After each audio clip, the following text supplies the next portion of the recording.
Hello students, today we are going to start our new chapter, that is solid state.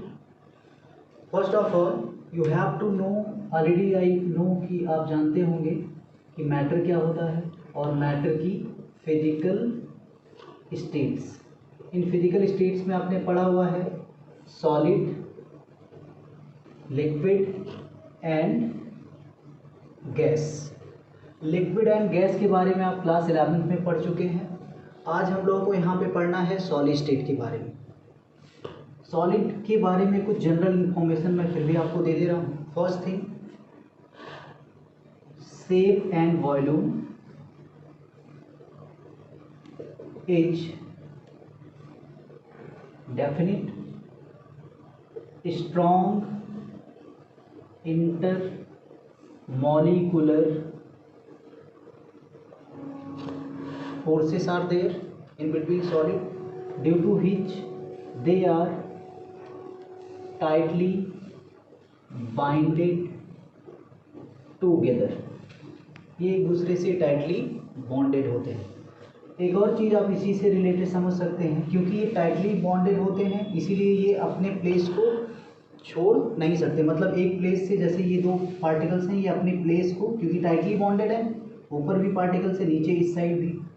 ये particle अगर चारों तरफ equal force से bonded है तो क्या ये पार्टिकल ट्रांसलेटरी मोशन कर सकता है? नहीं कर सकता। तो इसमें हम लोग बोल सकते हैं they can not do translatory motion. ये ट्रांसलेटरी मोशन नहीं कर सकते हैं। तो ये कुछ जनरल फीचर्स थे अबाउट सॉलिड स्टेट। अब हम लोग पढ़ने जा रहे हैं classification of solid. Solid first classified into two categories. First one is crystalline solid and second one is amorphous solid. अब इनके बारे में कुछ पॉइंट्स आप समझिए। ये किस बेसिस पे क्लासिफाई किया जाता है वो चीज़ समझिए। Arrangement of particles, arrangement of particles. अब अगर हम लोग अरेंजमेंट की बात करें तो अरेंजमेंट कितने टाइप का हो सकता है? दो, या तो ऑर्डर्ड अरेंजमेंट होगा या तो ऑर्डर्ड अरेंजमेंट नहीं होगा। अगर अरेंजमेंट ऑर्डर्ड है, ऑर्डर्ड अरेंजमेंट, तो these type of solid are called crystalline solid. अगर अरेंजमेंट ऑर्डर्ड नहीं है तो वो कौन सा सॉलिड हो जाता है? Amorphous solid. अब ऑर्डर्ड अरेंजमेंट का मतलब आप इस तरीके से समझ सकते हैं, जैसे मेरे पास ये कुछ पॉइंट्स हैं, मैंने एटम्स को पॉइंट एज्यूम कर लिया। एग्जैक्टली देखिए उसी एटम के नीचे दूसरा एटम प्रेजेंट है। This type of arrangement is known as ordered arrangement. लेकिन अगर हम कुछ इस तरीके से, फर्स्ट लाइन सेकेंड, कुछ इस तरीके का अरेंजमेंट हो, दैट इज डिसऑर्डर्ड अरेंजमेंट और not in a ordered arrangement. तो ऐसे सॉलिड को हम लोग क्या बोलते हैं? Amorphous solid. अब एक पार्टिकल कहीं यहाँ पे है तो दूसरा पार्टिकल कहीं यहाँ पे, तीसरा पार्टिकल कहीं यहाँ पे। दैट इज वाई इनकी शेप जो होते हैं, शेप इज नॉट फिक्स, लेकिन इनकी शेप इज फिक्स्ड। इनके शेप फिक्स्ड होते हैं क्योंकि इनका ऑर्डर्ड अरेंजमेंट है, इनका ऑर्डर्ड अरेंजमेंट नहीं। नेक्स्ट थिंग, अगर बात करें हम लोग, शेप अगर फिक्स है तो मेल्टिंग एंड बॉइलिंग पॉइंट भी फिक्स होगा। इनका melting and boiling point fix नहीं होगा, मतलब variable melting and boiling point होते हैं। अगर हम इनके एग्जाम्पल की बात करें तो इनके एग्जाम्पल्स होते हैं ग्लास, प्लास्टिक्स, रबर्स। आप देखेंगे वेरियस टाइप ऑफ ग्लास मिलते हैं, इनके मेल्टिंग पॉइंट, कुछ ग्लासेस के मेल्टिंग पॉइंट कम होते हैं, कुछ ग्लासेस के मेल्टिंग पॉइंट ज़्यादा होते हैं। दैट इज वाई यहाँ पे फिक्स नहीं लिखा हुआ। फिक्स ना होने का मतलब वेरिएबल होता है, इनका फिक्स होता है। फिक्स होने का मतलब एक कांस्टेंट टेम्परेचर पे ही ये आइदर मेल्ट होंगे और बॉयल होंगे। नेक्स्ट थिंग, अगर हम लोग इनकी प्रॉपर्टी की बात करें, ये मैंने बना लिया x axis, this is y axis. ये जो क्रिस्टलाइन सॉलिड होते हैं, सबसे इंपॉर्टेंट कैरेक्टरिस्टिक्स है, क्रिस्टलाइन सॉलिड जो होते हैं इनकी एक्स डायरेक्शन में जो प्रॉपर्टी होती है वही प्रॉपर्टी वाई डायरेक्शन में नहीं होती है। This property is known as anisotropic. तो जो क्रिस्टलाइन सॉलिड होते हैं वो एनआइसोट्रॉपिक इन नेचर होते हैं, वाइल इनकी जो प्रॉपर्टी होती है ऑल डायरेक्शन में सिमिलर होती है। इट मीन्स ये होते हैं आइसोमॉर्फस।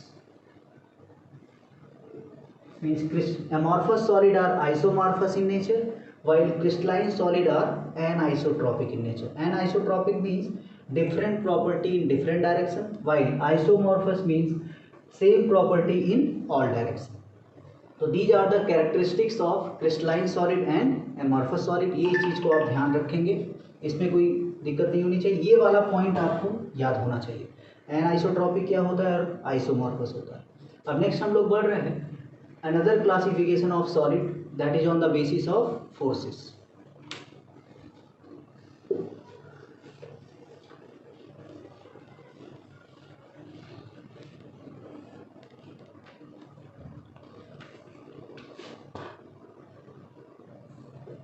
मैं पॉज की। अब सेकेंड क्लासिफिकेशन है सॉलिड का on the basis of forces between constituent particle. अगर हम लोग बात करें सॉलिड में, आप पढ़ चुके हैं, एक तो हम लोगों ने देखा इन पार्टिकल्स का अरेंजमेंट कैसे हो सकता है, वो चीज़ हो गया। दूसरा आपको पता है ये पार्टिकल एक दूसरे से किसी न किसी फोर्स से बाइंडेड होते हैं। तो ये फोर्स अगर डिफरेंट टाइप का होगा तो सॉलिड भी डिफरेंट टाइप के हो सकते हैं। अब एक तो हमने लिखा आयनिक सॉलिड, दूसरा मेटेलिक सॉलिड, तीसरा मॉलिक्यूलर सॉलिड और चौथा कोवैलेंट सॉलिड और नेटवर्क सॉलिड। अब ये कैसे होते हैं उस चीज़ को समझते हैं।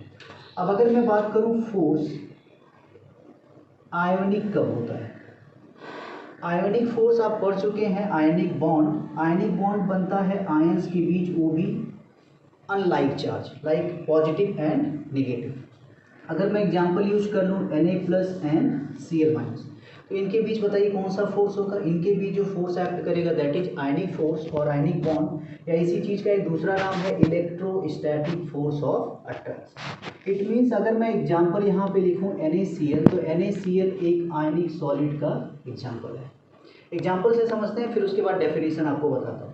नेक्स्ट अगर हम लोग बात करें मेटेलिक फोर्स, आपने एक और बॉन्ड पढ़ा हुआ था और टाइप का, that is called metallic bond. आपको अच्छे से पता है मेटेलिक बॉन्ड बनता है मेटल और मेटल के बीच।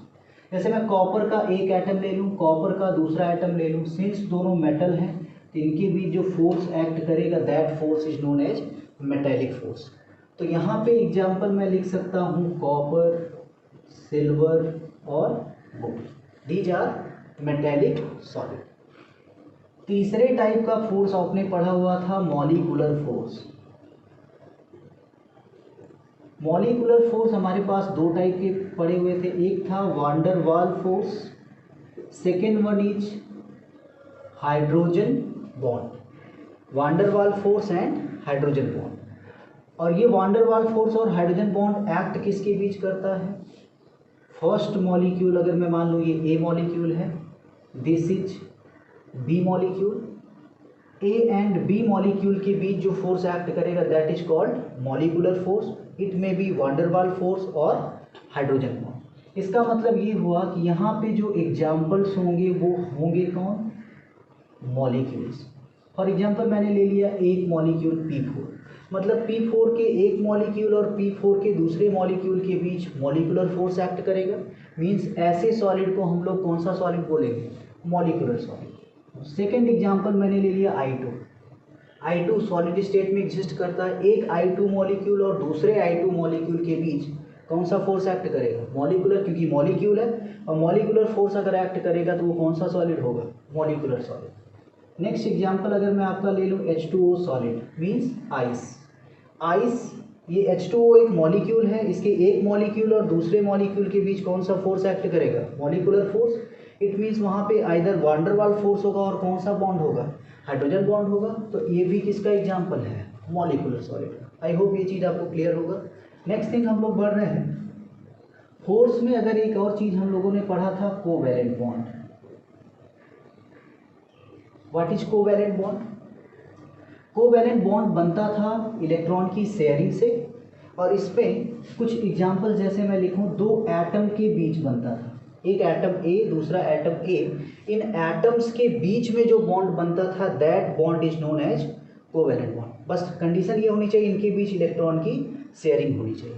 अब ऐसे कुछ एग्जांपल अगर बात करूं, मैंने आपने पढ़ा हुआ है डायमंड। डायमंड में आपने देखा हुआ है कार्बन sp3 एक कार्बन 4 कार्बन से लिंक्ड होता है क्योंकि इसके पास 4 वैलेंस इलेक्ट्रॉन होते हैं और ये कंटिन्यूअसली ऐसे फैलता जाता है ऊपर 3 डायमेंशनल स्ट्रक्चर में। और ये एक नेटवर्क टाइप का, जैसे नेटवर्क होता है पूरी तरह से फैला हुआ होता है, वैसे इसका भी स्ट्रक्चर पूरी तरीके से इनफाइनाइट तक फैला हुआ होता है। दैट इज वाई ऐसे सॉलिड को हम लोग कौन सा सॉलिड बोलते हैं? Network solid. तो इसमें आपका एग्जाम्पल क्या आ सकता है? डायमंड। और एक और एग्जाम्पल आपने पढ़ा हुआ है, अगर आपको याद हो, SiO2 का स्ट्रक्चर, सिलिकेट्स मैंने आपको क्लास 11 में पढ़ाया हुआ था। Each oxygen is attached with silicon and each silicon is attached with 4 oxygen in 3 dimensional network structure up to infinite। ये भी देखिए ध्यान से किस टाइप का स्ट्रक्चर बन रहा है? नेटवर्क टाइप का स्ट्रक्चर। तो डायमंड और SiO2 are the best example of the covalent and network solid. अब हम लोग इसकी डेफिनेशन समझ लेते हैं। डेफिनेशन क्या होगी? एग्जांपल तो आपको समझ में आ गया होगा। इस चीज़ से ऑब्जेक्टिव क्वेश्चन, बहुत से अच्छे अच्छे एग्जाम्स में ऑब्जेक्टिव क्वेश्चन यहाँ से पूछे जाते हैं कि 4 एग्जाम्पल आपको दिया रहेगा, पूछेगा which one of the following is molecular solid और which one of the following is ionic solid. ऐसे करके आपको क्वेश्चन पूछेगा, तो आपको तभी आइडिया लग पाएगा जब ये चीज़ आपके दिमाग में एकदम क्लियर हो। फोर्सेस को आप समझ पाएंगे तो आप एग्जाम्पल्स को अच्छे से समझ पाएंगे। अब डेफिनेशन देखिए, what is ionic solid? Ionic solid में आपने देख लिया ये किससे फॉर्म हुआ होगा? आयन से। मीन्स इनमें आयंस होंगे और उनके बीच कौन सा फोर्स होगा? Ionic bond. और you can say that electrostatic force of attraction. Means इसकी डेफिनेशन हुई solid in which constituent particle is ions are ions and they bind together by strong electrostatic force of attraction। These kind of solids are known as ionic solid।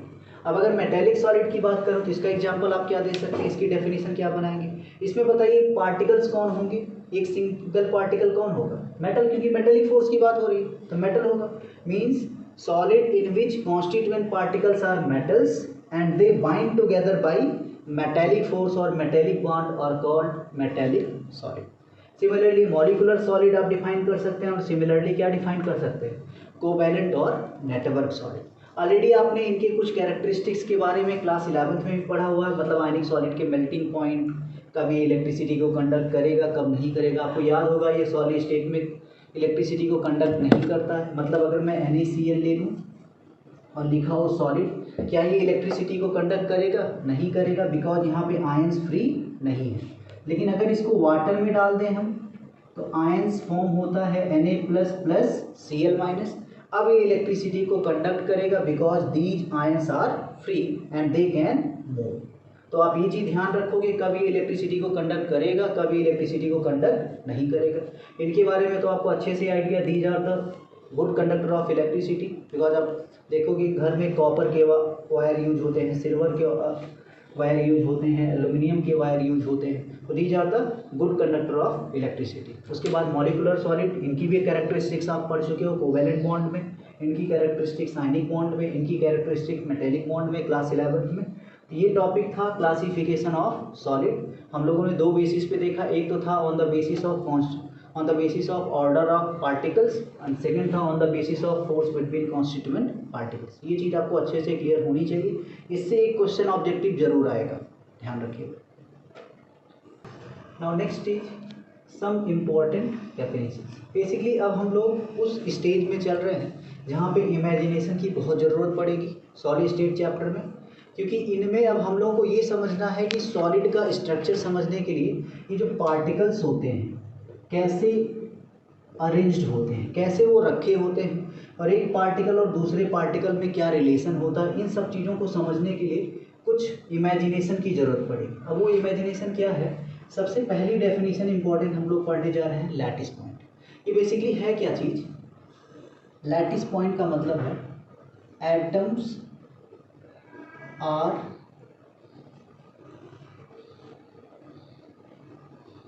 Arranged और मैं कह सकता हूँ considered as point in space. इसका मतलब ये है कि हम लोग जो एटम्स हैं, जो पार्टिकल्स हैं, उनको एक पॉइंट से हम लोग कंसीडर करेंगे, पॉइंट से हम लोग समझेंगे। मतलब ये जो पॉइंट मैं बना रहा हूँ, these are the atoms, arrangement of atoms, और कंसीडर कर रहा हूँ मैं कि ये एटम्स हैं, और इनको जो पॉइंट की तरह से हम लोग कंसीडर कर रहे हैं, इसी पॉइंट को हम लोग क्या बोलते हैं, लैटिस पॉइंट। ठीक है। उसके बाद हम लोग देख रहे हैं स्पेस लैटिस। अगर इन्हीं लैटिस पॉइंट को मैं अरेंज करता जाऊँ, ये एक लैटिस पॉइंट, ये दूसरा लैटिस पॉइंट, ये तीसरा लैटिस पॉइंट, और मैं अरेंज कहाँ कर रहा हूँ, ये हमारे लिए स्पेस ही तो है, स्पेस में इनको अरेंज कर रहा हूँ। किस ज्योमेट्री में? अभी तो मैं क्योंकि वाइट बोर्ड यूज कर रहा हूँ तो ये 2 डायमेंशनल है, तो 2 डायमेंशनल ज्योमेट्री में, या मेरे पास अगर क्योंकि जितने मॉलिक्यूल्स होते हैं सब के सब कैसे होते हैं, 3 डायमेंशनल, तो हम लोग 2D में तो देखेंगे, लेकिन उसके साथ साथ एज्यूम ये करना है कि वो 3 डायमेंशनल है। इसीलिए मैंने बोला कि अब जो पॉइंट आप आगे पढ़ने जा रहे हो, इसमें आपके इमेजिनेशन की ज़रूरत पड़ेगी, क्योंकि विदाउट इमेजिनेशन आप 3D को समझ नहीं सकते, क्योंकि दिखेगा आपको 2D और उसको आपको समझना किस में है, 3D में। तो मैं 3D में लैटिस पॉइंट को अरेंज कर रहा हूँ, और इसके अरेंजमेंट से स्पेस में जो भी लैटिस बन रही है, that lattice is known as space lattice. इसकी डेफिनेशन आई होप आप समझ गए होंगे। मैं बेसिकली बोल सकता हूँ arrangement of lattice points in 2 dimensional और 3 dimensional geometry in space is called space lattice. अब नेक्स्ट थिंग पे बढ़ रहे हैं हम लोग, that is called unit cell. यही सबसे इम्पॉर्टेंट है, इट इज मोस्ट इम्पॉर्टेंट। अब इसमें इम्पॉर्टेंट क्या चीज़ है, अगर आप ध्यान से देखो, इस स्पेस लैटिस को जब मैं बना रहा था तो एक ही इस एटम को मैं बार बार रिपीट कर रहा हूँ, first then second then third, इसी एटम को बार बार रिपीट कर रहा हूँ। It means this atom is considered as unit cell. Unit cell means the repeating unit of the crystal lattice. Space lattice को बनाने में जो यूनिट बार बार रिपीट होती है, that unit is known as unit cell. Means unit cell क्या है, it is the repeating unit और smallest repeating unit of the crystal lattice. Smallest repeating unit of space lattice, जो सबसे स्मॉलेस्ट होगा और वही बार बार रिपीट हो रहा होगा, वही हमारा क्या है, यूनिट सेल। तो इसमें यूनिट सेल आप समझ ही गए होंगे, इसी पॉइंट को मैं बार बार रिपीट कर रहा हूँ, तो ये हमारे लिए क्या है, यूनिट सेल है। लेकिन ये किस डायमेंशन में है, 0 डायमेंशन। अब हम लोग नेक्स्ट पढ़ने जा रहे हैं classification of unit cell. Unit cell classification, first of all is 1 dimensional unit cell. अब यहाँ पे एक चीज़ ध्यान रखना होगा कि मैं जब भी एटम को कंसीडर करूँगा तो एक साइज की स्फेरिकल बॉल्स की फॉर्म में कंसीडर करूँगा, इस चीज़ को आप ध्यान रखोगे।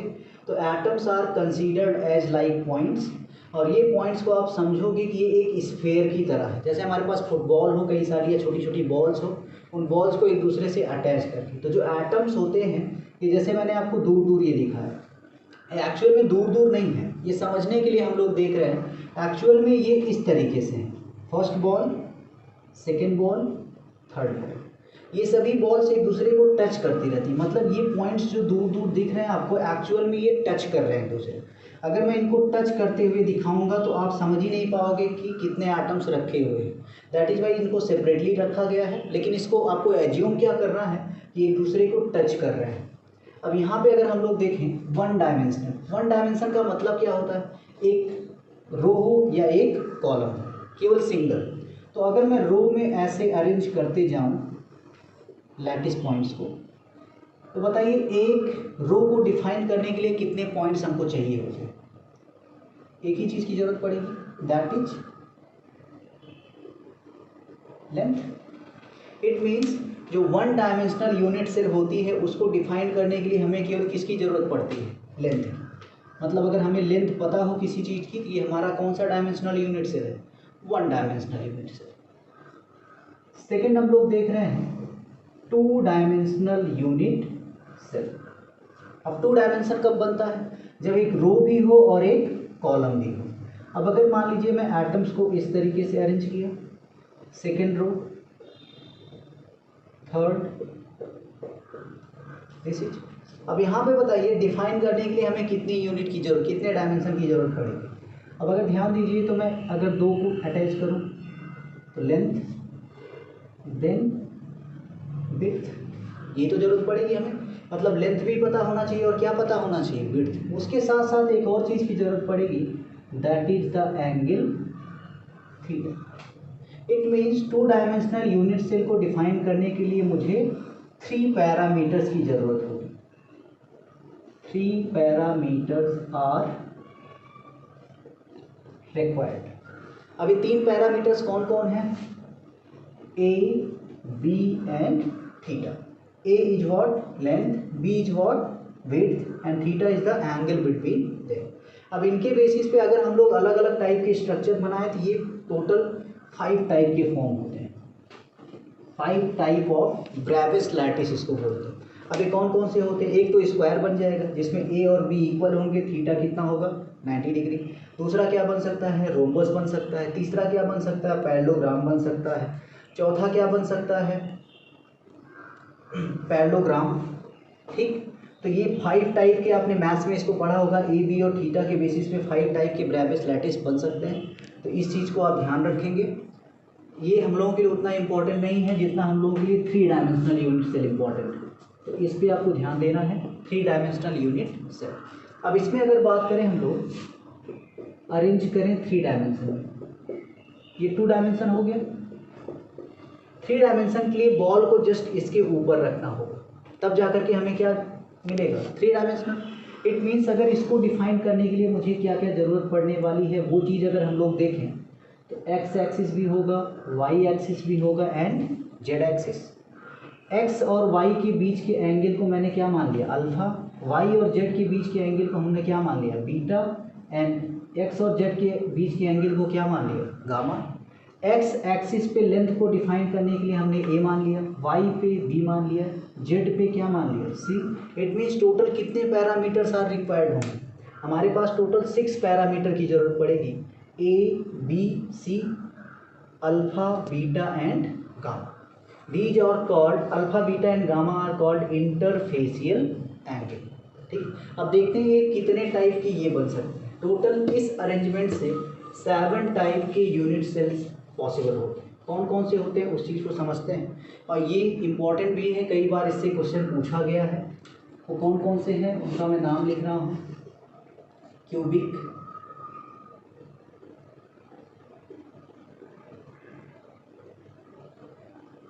ऑर्थोरोम्बिक,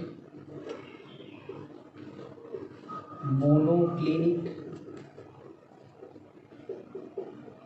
ट्राइक्लिनिक,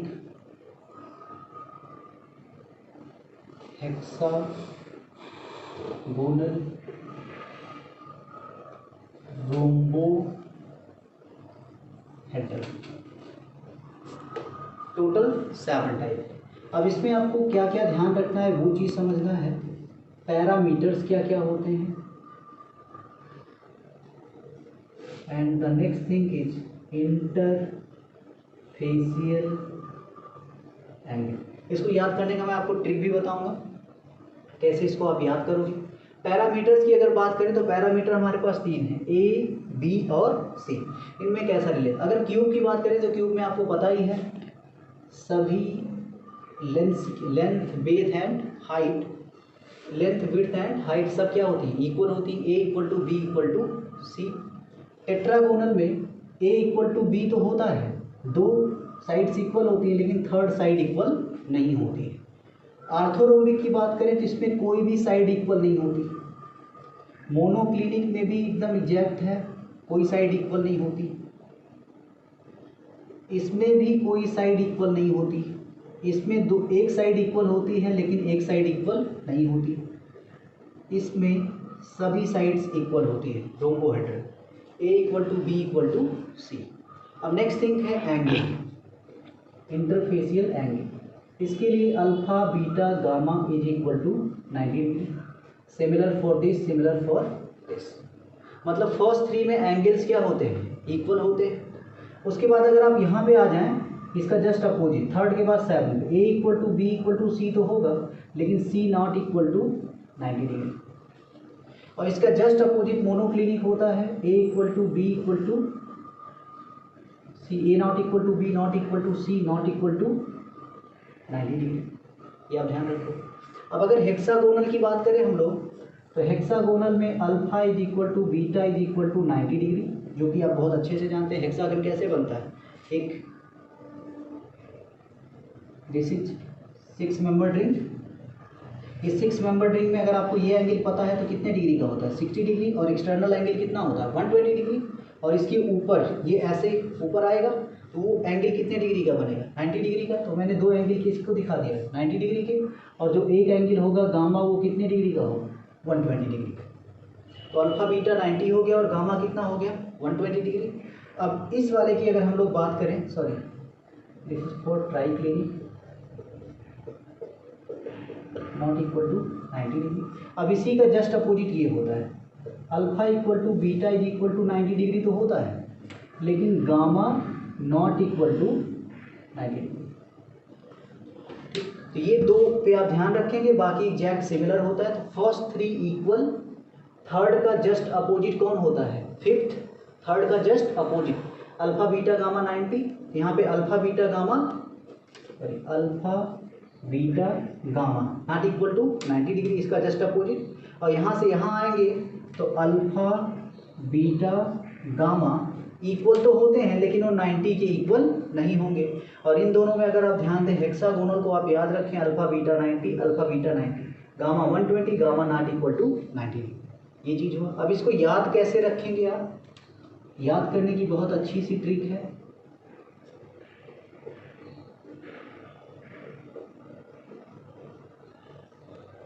अब अगर इसको आप प्रोनाउंस करेंगे तो क्या निकल के आएगा, क्यूट और मदर, क्यूट और मदर।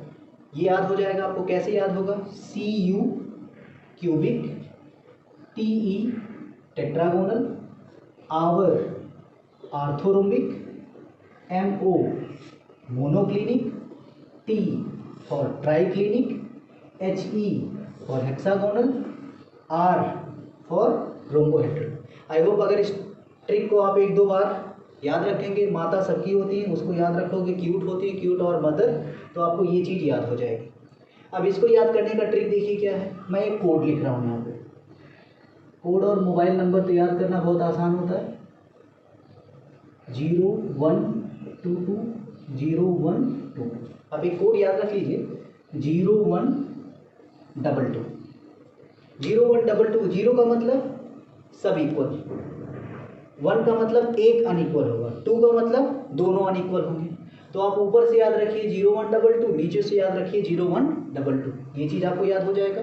और ये चीज़ कई बार क्वेश्चन में पूछा गया है कि for orthorhombic what is the correct order of parameters. आपको 4 ऑप्शन गिवन रहेगा, उसमें से आपको एक ऑप्शन चूज करना होगा। ये अच्छे एग्जाम्स में, जेई में, नीट में, मेडिकल में यहाँ से क्वेश्चन पूछे जाते हैं, और आपके इवन एग्जाम में भी यहाँ से क्वेश्चन पूछे जा सकते हैं। ये कोड अगर आप याद रखेंगे, ये ट्रिक आप याद रखेंगे, तो आपका काम हो जाएगा।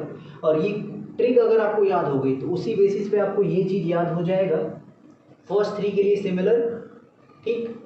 थर्ड का जस्ट अपोजिट कौन सा होता है, फिफ्थ, और फिफ्थ से ही सिमिलरिटी रखता है कौन, सेवन। हेक्सागोनल का याद रख लो, उसका जस्ट अपोजिट, उसका just alpha beta equal gamma 120, तो गामा क्या है, नॉट इक्वल टू 90। बस इतना लिख देना। तो ये आपके थे 7 types of crystal lattice. In 7 type और 4 अलग टाइप का यूज करके टोटल 14 टाइप की ब्रैबिस लैटिस बनती है, जिसको हम लोग नेक्स्ट लेक्चर में पढ़ते हैं। Thank you.